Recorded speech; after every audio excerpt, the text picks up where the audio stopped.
Hello everyone, and welcome back to the Grimm Chronicles.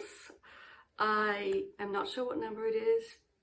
I'm very busy with work because I'm teaching this asynchronous fairy tale course, and it just occurred to me that I wanted to talk to you a little bit about what we're reading there, but I haven't really planned that.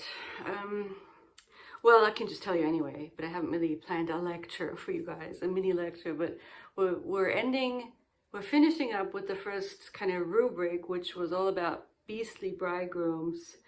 And so fairy tales that feature usually porcine, if that's the right term, a pig-like bridegroom.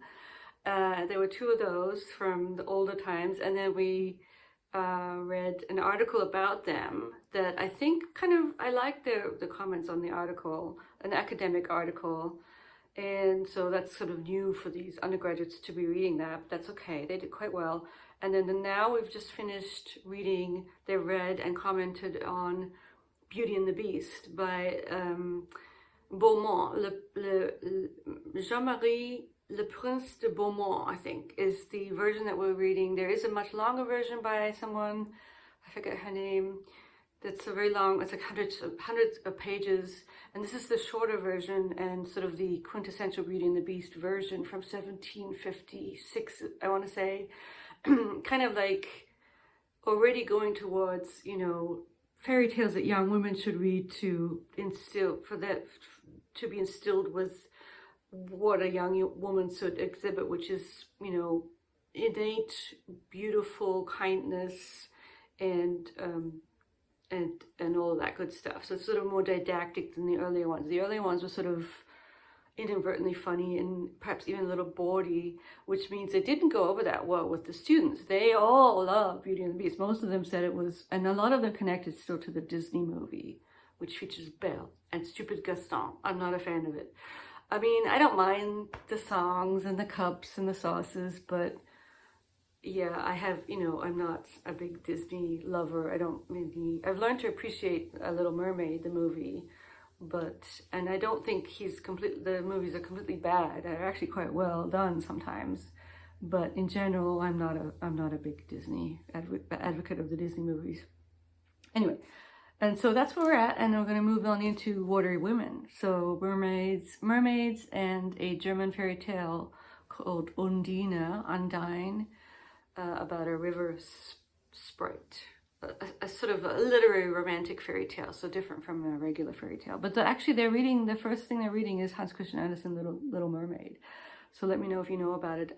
I do love it dearly. I think it's very sad, very sweet. It is sort of Victorian. I mean, he has this sort of 19th century sensibility, and you can't help connecting it to his own tendency to want to fall in love in a kind of almost overly romantic, and not I mean, not to get too into the weeds with all of this, but there's a hint that he never really wanted to consummate relationships. He liked the ideas of them more, and both were men and women. He would have these highly sort of romanticized relationship with people, but more like in his own head as opposed to actually with the person. But it did involve letter writing, so of a sort.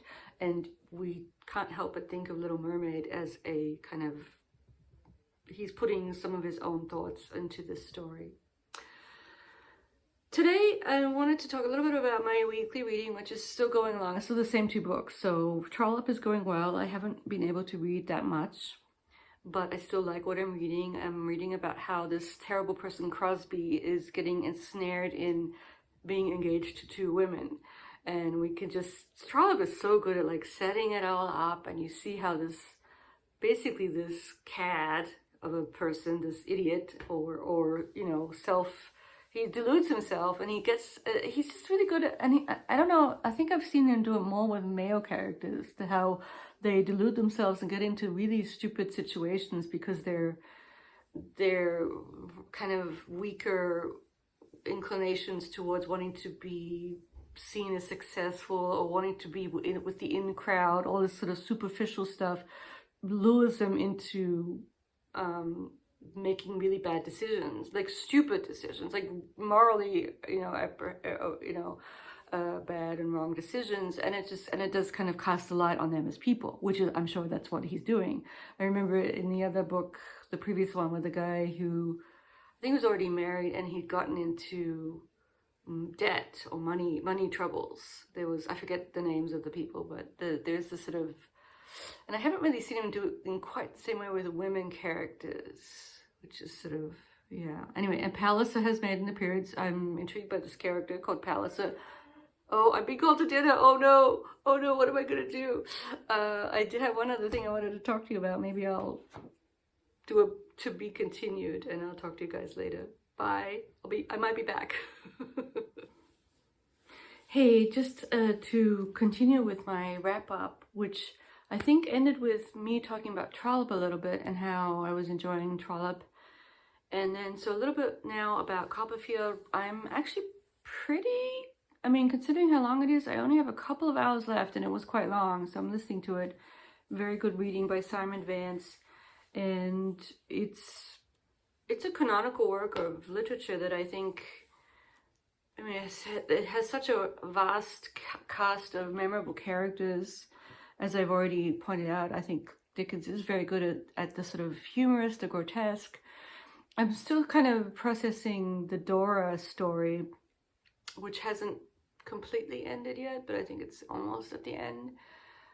So even though she as a character is kind of hard to take because she's so ethereal and child wife, and she even sort of wants him to call her his child wife, which is very suspect, of course.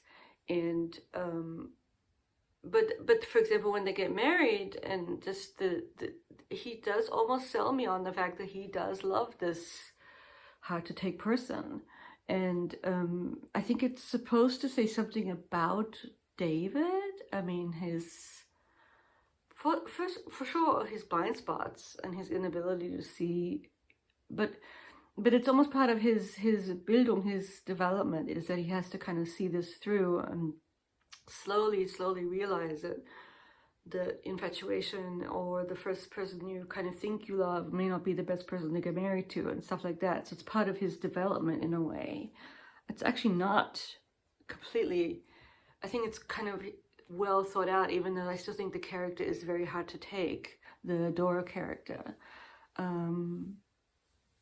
Yeah, for a number of reasons. And then the whole sort of Uriah Heep thing, it's just, you know, it's, I mean, it's just a very good book. I mean, it's very well, it's engrossing, it's very well written in parts, and specifically sort of the funny parts and the kind of, for example, the macabres, just the way that they're written is very entertaining. So, you know, definitely 5 stars, and definitely kind of one of these canonical works that if you're going to read something by Dickens, read Copperfield, I would say. Perhaps in the place of other Dickens. I mean, you know, we all know Christmas Carol, but I tend to think that Tale of Two Cities is kind of a lesser Dickens, and I'm not that interested in reading that one. I'm more interested in the later ones. I mean, I think Bleak House might be interesting, and I'll have to look at some other ones. So if there's what is your favorite Dickens, you could tell me in the comments too. The last thing I wanted to do is sort of a wrap up to October. I know it's already November and everyone has moved on to nonfiction stuff, except me, but that's okay. And this is a genealogical kind of foray into Victober still, and it's a work by someone who I'm related to. It's very, you know, it's not even second tier stuff. This is very, very esoteric niche stuff that here. Her name is Theodora, what the M stands for? Theodora Louisa Lane Clarke. And she was my 3rd cousin, thrice removed. And she's the daughter of a sister of my great-great-grandmother. Yeah, and that person, the sister, her mother, is also very interesting. I should also kind of do a video on her. She's one of these early scientists, or female scientists. Louisa Lane Clarke was into botany, and she would go around, and she actually wrote a book on seaweeds that I actually had somewhere, but then I put it away because then I didn't get around to doing the video. But today I wanted to talk a little bit about this novel here, which is a big book because it's a reprint. Leopold Classics Library have reprinted this work of my third cousin, thrice removed, if that's right there, and it's copied from the Baudelaire, so that's interesting. And as you saw, the title, Roman Violets and Where They Blossom. And the thing about Theodora, what's interesting is that, so of course her parents were Protestant, Church of England, and she herself, and I'm not quite sure how it happened, but she married someone called Bartle Teeling. The Teelings are an old Irish family, and but it says here in this little biographical write-up that I found online that she was a strong Catholic, a strong Protestant. It says here, that's actually referring to the mother, Lane Clarke, but her daughter, the subject of the sketch, after years of anxious thought and deep solitary research, for she had not a single Catholic acquaintance, was received into the Catholic Church. It just says church, but it means the Catholic Church. And then shortly after her conversion, she was later still under 21. She made her first essay in literature at the request of Father Lockhart in The Lamp, and she published a lot of articles, and even was able to convince her mother to become Catholic, so Louisa Lane Clarke entered the church, and Mrs. Teeling has published some 50 articles and biographical sketches in these different periodicals. And it says here at the end, although she has 7 young children and all the cares of a household, scarcely a month passes that she has not an article in at least one of these magazines. So, very much kind of interested in publishing of a certain type. And so this novel from 1879 that she wrote, I have not yet read. So I am showing you a book I have not yet read, but I will get to it at some point. And I'm glad it's actually so big because it's just a reprint of the old book, but it's easier on my poor eyes. And I think it sort of takes place in Rome. She was in Rome. I have a picture of her when she was in Florence. And I'm under no illusions as to its literary value, but I do kind of want to read it and see what it's about. So it's about these 2 little children in Rome who, I think they come to England. I don't even know exactly. I'll get back to you on this strange niche entrance into, a certain type of Victorian stuff. And the last thing I'll say about her in this little off-the-cuff video here, I haven't done, I've gone into the research before, but I don't have it prepared for you guys, but I know that she was part of a group of women who wrote to each other under the auspices of Charlotte Young. Charlotte Young had a group of women writers, and I forget what they were called. They were called the Goslings, I think, and they wrote letters to each other, and they were sort of a part of this group. And I'm seeing if I can find the things about the Goslings, but it does look I'm going to be able to. And anyway, so that's another, she was connected to Young, and she was one of the Goslings, and she had the name of Joy. And it's also kind of interesting. I'm sorry, I'm like trying to see if I can find the Gosling Society. Yeah, 1859. Yes, started an essay society for a group of young girls who were in need of mental stimulation, more mental stimulation than the life of a Victorian daughter at home could afford them. And I have this is the website that I found. And I don't even know how I figured out that she was one of them. I mean, I guess there's quite a bit of this lady, my relative, online. And, there's a list here of them all. And here I'm going down to Joy. Joy was Theodora Louisa Lane Clarke from Guernsey. She lived on Guernsey, only child of Reverend Thomas Clarke and Louisa Lane. And she married Bartholomew Teeling, and is a part of this group of writers. And the last thing I'll say, and when I did have a blog many years ago, I did write a blog post about Teeling because he's interesting in his own right. He was a papal Zoave, if you know what that is. Probably many people don't. But the Zoaves were infantry battalion dedicated to the purpose of defending the Papal States, and they have this sort of very obvious, sort of easily identifiable baggy panted uniform.